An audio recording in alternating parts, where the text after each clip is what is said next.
दोस्तों देखिए, निबंध की अति संभावित जो श्रृंखला है उसको हम प्रोवाइड करा दे रहे हैं ग्रुप में। आप लोग वहाँ से देख लीजिएगा। प्लेलिस्ट में भी आप यूट्यूब प्लेलिस्ट में जाकर निबंध वाले में जितने भी निबंध के वीडियोज़ हैं वो देख सकते हैं। बाकी ग्रुप में पीडीएफ के साथ, हो सकता है आपको वीडियो सारे निबंध की नहीं मिल पाए, लेकिन पीडीएफ आपको सभी महत्वपूर्ण निबंधों की मिल जाएगी। डिस्क्रिप्शन में लिंक है, अगर ज्वाइन नहीं किया है ग्रुप को तो ज्वाइन कर दीजिए, ठीक है। तो आइए, आज का जो टॉपिक है, महत्वपूर्ण टॉपिक है, साहित्य समाज का दर्पण ही नहीं उसका मार्गदर्शक भी होता है, या फिर साहित्य और समाज का सह अस्तित्व, ये भी पूछ सकता है। साहित्य और समाज से रिलेटेड जो निबंध आएंगे उनको आज का निबंध कवर करेगा।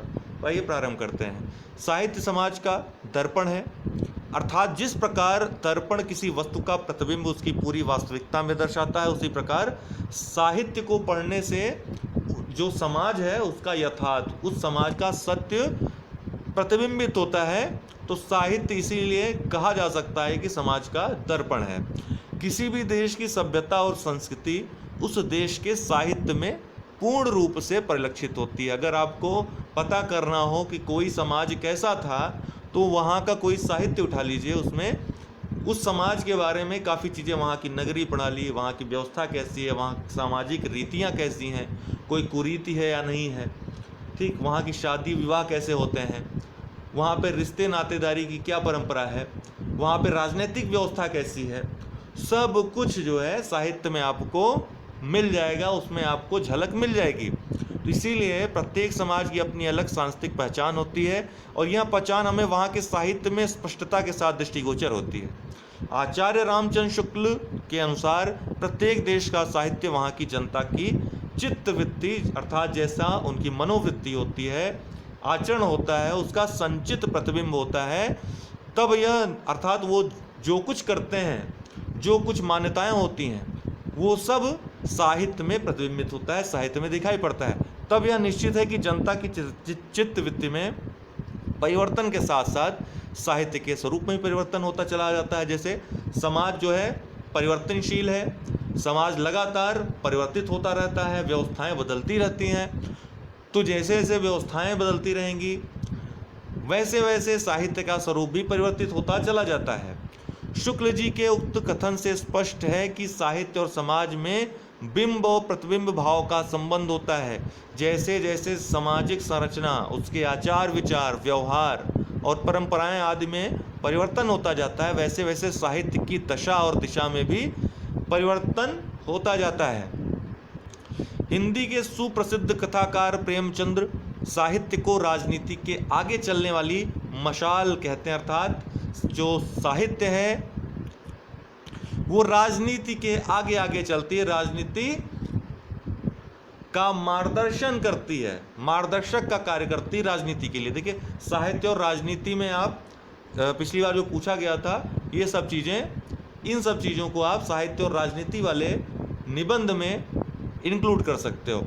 उनका यह कथन केवल राजनीति के लिए, बल्कि राजनीति के लिए नहीं, बल्कि संपूर्ण सामाजिक व्यवस्था के लिए सत्य है। साहित्यकार अर्थात सभी जितनी भी सामाजिक व्यवस्थाएं हैं वो साहित्य का अनुसरण करती हैं। साहित्य, अगर समाज में कोई बुराई है, अगर कोई परिवर्तन होना होता है, तो साहित्य उस परिवर्तन को एक गति प्रदान करता है। जैसे आज़ादी के समय जब स्वदेशी आंदोलन खासकर था, तो स्वदेशी आंदोलन ने राष्ट्रवाद को प्रेरित किया। तो सबसे बड़ा अगर माध्यम बना था वो साहित्य बना था। साहित्य के माध्यम से हमको राम राज्य का पता चलता है, हमको पता चलता है कि राज्य का स्वरूप कैसा होना चाहिए, आदर्श स्वरूप कैसा होना चाहिए, उसका राजनीति अनुसरण करती है। साहित्यकार समाज का सजग नागरिक भी होता है, और वह जब सामाजिक विडंबनाओं से परिचित होता है तो वह सिर्फ उनका वर्णन ही नहीं करता, अपितु अपने लेखन में उन्हें उनका हल ढूंढने का सूत्र भी सुझाता है। साहित्यकारों ने सदैव अपनी लेखनी से विश्व का मार्गदर्शन किया है। साहित्य वह क्षेत्र है जो मनुष्य को उदात्त सामाजिक मूल्यों की ओर अग्रसर करता है, ले जाता है। साहित्य मनुष्य को मनुष्य बनने के लिए प्रेरित करता है। वह बताता है कि एक मनुष्य के जीवन में क्या आदर्श होने चाहिए।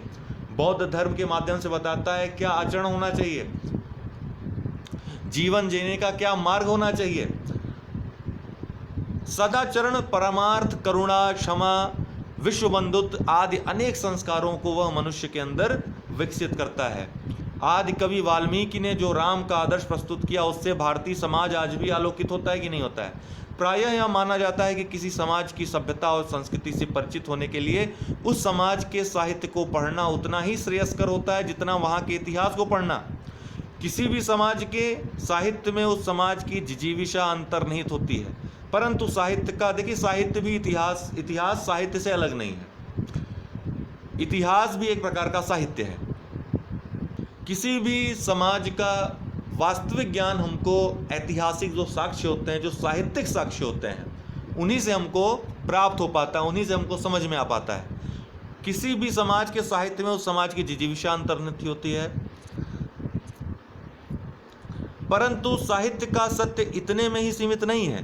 साहित्यकार सामाजिक यथार्थ को रचना में प्रतिबिंबित ही नहीं करता, रचना में ही नहीं उतारता। जो सामाजिक सत्य होता है, जो समाज में चल रहा होता है, उन सबको अपनी रचनाओं में ही नहीं उतारता, वरन उसकी पुनर्रचना भी करता है।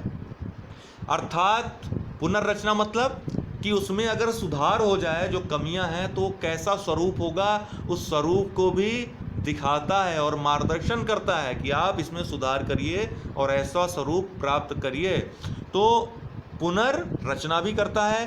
किसी भी साहित्यिक रचना में न केवल उस देश और समाज की वास्तविकताएं परिलक्षित होती हैं, अपितु साहित्यकार की आशाएं और आकांक्षाएं भी, क्या आशाएं हैं उसकी, समाज से, राजनीति से, अन्य व्यवस्थाओं से उसकी आकांक्षाएं भी व्यक्त होती हैं। साहित्यकार अपनी इन्हीं आकांक्षाओं के माध्यम से आदर्श समाज का चित्र प्रस्तुत करता है। साहित्यकार अपनी रचना के माध्यम से पहले सामाजिक यथार्थ को प्रस्तुत करता है और फिर विसंगतियों को दूर करने के अभियान का एक हिस्सा बनता है। इस तरह से साहित्य अगर समाज से प्रभावित होता है तो समाज भी साहित्य को प्रभावित करता है, अर्थात दोनों एक दूसरे को प्रभावित करते हैं।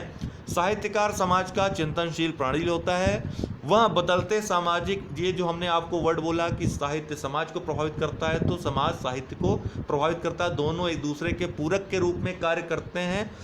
यह भी एक निबंध का टॉपिक हो सकता है दोस्तों, तो आपको भटकना नहीं है। कुल मिलाकर इन्हीं सब विषयों का आपको यहाँ पर अध्ययन करना है। साहित्यकार समाज का चिंतनशील प्राणी होता है। वह बदलते सामाजिक मूल्यों के साथ अपने चिंतन को समन्वित करके, एक करके, उनको क्रमबद्ध करके, व्यवस्थित करके सामाजिक विकास को नया आयाम प्रदान करता है। चूँकि समाज निरंतर परिवर्तनशील होता है, इसलिए साहित्य उस परिवर्तन को सबसे पहले अनुभव करके उससे जुड़कर उसे और अधिक सार्थक सिद्ध करता है। अर्थात जो सामाजिक परिवर्तन हो वो सही दिशा में हो, ठीक उसको यह निर्धारित करने का प्रयास करता है। साहित्य रचना नितांत मानवीय कर्म है।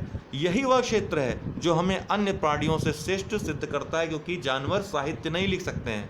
पृथ्वी के समस्त प्राणियों में सुख दुख, हानि लाभ, उचित और अनुचित अनुभव करने की शक्ति तो होती है, पर उसे कला और साहित्य के माध्यम से व्यक्त करने की क्षमता केवल मानव के पास है। एक साहित्यकार अपनी रचना में सामाजिक व्यथाओं को अनुभव करता है, उसे अपनी संवेदनशीलता से ग्राह्य बनाकर उसे अव्यक्त करता है, उसको सरल से सरल ढंग से प्रस्तुत करने का प्रयास करता है, ताकि आम जनमानस को वो सारी बातें समझ में आ जाएं जो साहित्य के माध्यम से वह समझाना चाहता है। सुकोमल संवेदना के कवि पंत भी कहते हैं कि वियोगी होगा पहला कवि, आह से उपजा होगा गान। देखिए कितना भावुक, कितना भावनापूर्ण ये उनका एक कवि के लिए कहना है कि वियोगी होगा पहला कवि, आह से उपजा होगा गान, निकल कर आंखों से चुपचाप बही होगी कविता अनजान। अर्थात भावनाओं से, उसके विचारों से, उसके मन मस्तिष्क से कविता का प्रवाह निकलता है, साहित्य का प्रवाह निकलता है। कवि का यह वियोग उसकी सामाजिक संलग्नता के कारण, क्योंकि समाज से वह जुड़ा होता है, और वही उसकी रचनाशीलता की शक्ति भी है, क्योंकि समाज से जुड़कर समाज की जो कमियां हैं, जो आकांक्षाएं उनको समाज के लेकर, वह साहित्य में अपने उसको उतारता है और समाज में परिवर्तन, जो अपेक्षित परिवर्तन होता है, उसको उसकी ओर समाज को प्रेरित करता है अपने साहित्य के माध्यम से। कोई भी मनुष्य अपने युग की परिस्थितियों से निरपेक्ष नहीं रह सकता, और साहित्यकार की मनुष्यता अन्य की अपेक्षा गहरी होती है। इसी के सहारे वह सामाजिक विद्रूपताओं का अनुभव करके उसे अपनी लेखनी का विषय बनाता है। साहित्य समाज का दृश्य भी है और कर्ता भी है, अर्थात साहित्य समाज का दृष्टा भी है और करता भी है, समाज में परिवर्तन को भी प्रेरित करता है और समाज के बारे में बताता भी है कि समाज कैसा है। साहित्य समाज रूपी शरीर की आत्मा है, उसकी चेतना शक्ति है। जिस प्रकार आत्मा के अभाव में शरीर का कोई अर्थ नहीं है, उसी प्रकार साहित्य के अभाव में समाज विकृत तो हो ही जाता है, वह धीरे धीरे मृत भी हो जाता है, क्योंकि फिर उसमें परिवर्तन की कोई संभावना नजर नहीं आती, दिखता नहीं कि क्या बुराई है, और वो कुरीतियों के माध्यम से, वो कुप्रथाओं के माध्यम से ही संचालित होता रहता है। साहित्य समाज का दर्पण है। यह विचार साहित्य की एकांगी परिभाषा प्रस्तुत करता है। साहित्य और समाज का अन्योन्याश्रित संबंध होता है, ये भी एक निबंध का टॉपिक हो सकता है। यदि समाज से साहित्य प्रभावित होता है तो साहित्य भी समाज को उतना ही ऊर्जा से प्रभावित करता है। साहित्य समाज से यदि ग्रहण करता है तो उसे प्रदान भी करता है, उसे गतिशील बनाता है, उसे रचनात्मकता प्रदान करता है, सरलीकरण करता है समझाने में। देने लेने का यही क्रम अनंत काल से चलता आ रहा है। इसलिए साहित्य को समाज का दर्पण कहकर उसकी शक्तियों को सीमित नहीं किया जा सकता है। तुलसीदास जब कहते हैं, कीरति भनति भूति भल सोई, सुरसरी सम सबका हित होई, साहित्य के माध्यम से जनहित, जो लोक कल्याण की बात जो कही गई है, तब वे साहित्य की उसी अर्थवत्ता को की ओर संकेत करते हैं जो समाज को दिशा देने का कार्य करती है। समाज को किस दिशा में जाना चाहिए। जैसे हमारा राजनीतिक साहित्य क्या है, जो सबसे बड़ा साहित्य है, हमारे देश का जो धर्म है, संविधान है, उद्देशिका अगर आप पढ़िए तो उसके माध्यम से वो क्या करता है, वो भी एक साहित्य है। उद्देशिका के माध्यम से हमारा देश किस ओर जाना चाहिए, लोक कल्याणकारी गणराज्य की तरफ, समाजवादी पंथ निरपेक्ष, इसकी तरफ किस तरफ जाना चाहिए वह बता देता है। मार्गदर्शक का कार्य करता है राज्य और व्यक्ति और नागरिक सबके लिए। अगर अधिकार देता है तो कर्तव्य भी बता देता है कि आपको अधिकारों की बात नहीं करनी, आपको अपने कर्तव्य को भी ध्यान में रखना है। सच्चे अर्थों में देखा जाए तो साहित्य का मुख्य प्रयोजन मानवीय संवेदनाओं का विस्तार करना है। साहित्य एक यात्रा है जो मनुष्य को व्यष्टि से समष्टि की ओर ले जाती है। वह मनोदशा का विस्तार इस तरह से करता है कि व्यक्ति की भावना का साधारणीकरण स्वतः हो जाता है। तो सबकी जो मनोभाव हैं, मान लीजिए कोई प्रथा है, कोई परंपरा है, चल रही है, लोगों के मन मस्तिष्क में है कि हाँ यह गलत है, लेकिन साहित्य उसको क्या प्रदान करता है, साहित्य उसमें एकजुटता ले आता है, उसमें सहभागिता प्रदान करता है, राष्ट्रवादी मानसिकता प्रदान करता है। तो साहित्य का उद्देश्य निबंध में, ये निबंध है साहित्य का उद्देश्य मुंशी प्रेमचंद का। उन्होंने लिखा है, साहित्यकार या कलाकार स्वभावतः प्रगतिशील होता है। अगर वह उसका स्वभाव न होता तो शायद वह साहित्यकार ही न होता। उसे अपने अंदर भी एक कमी महसूस होती है और बाहर भी। इसी कमी को वह पूरा करने के लिए उसकी आत्मा जो है बेचैन रहती है। अपनी कल्पना में वह व्यक्ति और समाज को सुख और स्वच्छता की जिस अवस्था में देखना चाहता है उसे वह दिखाई नहीं देती। इसीलिए वर्तमान मानसिक और सामाजिक अवस्थाओं से उसका दिल कुढ़ता रहता है। इन व्यवस्थाओं में परिवर्तन चाहता है, वह इन अप्रिय अवस्थाओं का अंत कर देना चाहता है। वास्तव में साहित्य कोई भी हो, वह यथार्थ से आदर्श की ओर उन्मुख होता है, अर्थात कैसा होना चाहिए इसकी ओर ले जाता है, इसकी ओर ध्यान आकर्षित करता है, प्रेरित करता है, गतिशील बनाता है परिवर्तन को। सामाजिक यथार्थ से साहित्यकार के मत में एक व्याकुलता का उदय होता है। यह व्याकुलता उसके चिंतन को क्रियाशील करती है और साहित्य का निर्माण होता है। और वह साहित्य निर्माण भी इतना रचनात्मक ढंग से करता है कि लोगों को अच्छे ढंग से समझ में आ जाए, जिस ढंग से वह समझाना चाहता है। वाल्मीकि से लेकर सूर, कबीर, तुलसी तक सभी का साहित्य इसी व्याकुलता का परिणाम है। व्याकुल हृदय अपनी व्याकुलता का निवारण खोजना चाहता है। इसी निवारण में हमें साहित्य की प्राप्ति होती है। इस प्रकार साहित्य समाज से सामग्री ग्रहण कर उसे शिक्षित भी करता है, उसका मार्गदर्शन भी करता है। साहित्य में तरलता का गुण विद्यमान होता है। जिस प्रकार तरल पदार्थ जिस पात्र में रहता है उसी का आकार ग्रहण कर लेता है, उसी प्रकार साहित्य भी सामाजिक संरचना जैसी रहती है, उसी अनुरूप दिशा ग्रहण करता है। यहाँ एक बात ध्यान देने योग्य यह है कि तरल पदार्थ पात्र के अनुरूप ग्रहण तो करता ही है, वह उसे अपनी उपस्थिति से भर भी देता है। साहित्य का यही गुण उसे मार्गदर्शक भी बना देता है। साहित्य समाज के अनुरूप ही परिवर्तित होता है तथा अपनी उपस्थिति से समाज को समृद्ध भी करता है। समाज में जो कमियां होती हैं उनको भरने का भी प्रयत्न करता है। साहित्य और इतिहास में मूलतः यही अंतर होता है कि इतिहास में हमें तथ्यों से परिचित किया जाता है, कराया जाता है, तो साहित्य उन तथ्यों का विश्लेषण करके उसका उपाय भी प्रस्तुत करता है। साहित्य में तथ्य और कल्पना दोनों का महत्व होता है और उसका कल्पना तत्व ही समाज का पथ प्रदर्शन करता है। समाज का आदर्श रूप क्या होना चाहिए, कैसी व्यवस्था होनी चाहिए, यह दिखाता है। साहित्य अतीत की ओर ही नहीं देखता, वह भविष्य के स्वप्न भी सजाता है।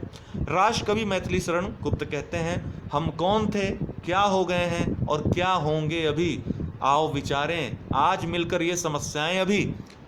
तो ये किस ओर इंगित कर रहा है, वर्तमान की समस्याओं की ओर, और हमको क्या करना चाहिए यह भी यह पंक्ति बता रही है। तो डॉक्टर दशरथ ओझा के अनुसार वास्तव में साहित्य तो साहित्यकार के पूंजीभूत संस्कारों और अनुभवों की अभिव्यक्ति ही है। साहित्यकार के ये पूंजीभूत संस्कार समाज से ही प्राप्त होते हैं। साहित्य समाज से पूंजी प्राप्त करता है और उसमें चिंतन के सहयोग से स्वयं समाज के लिए उपादेय बन जाता है, जरूरी बन जाता है। हिंदी के संत कवियों ने जो सामग्री प्राप्त की वह समाज से ही प्राप्त की, और जो समाज को दिया उससे आज भी जनमानस का हृदय आलोकित हो रहा है। अधिकांश संत कवि अशिक्षित थे, पर सामाजिक शिक्षा का जैसा सार्थक कार्य उन्होंने किया वह अतुलनीय है। मन चंगा तो कटौती में गंगा कहने वाले रैदास तत्कालीन समय में निम्न समझे जाने वाली जाति में उत्पन्न होने पर भी सामाजिक उन्नति का सशक्त सूत्र हमें कविता से दे जाते हैं।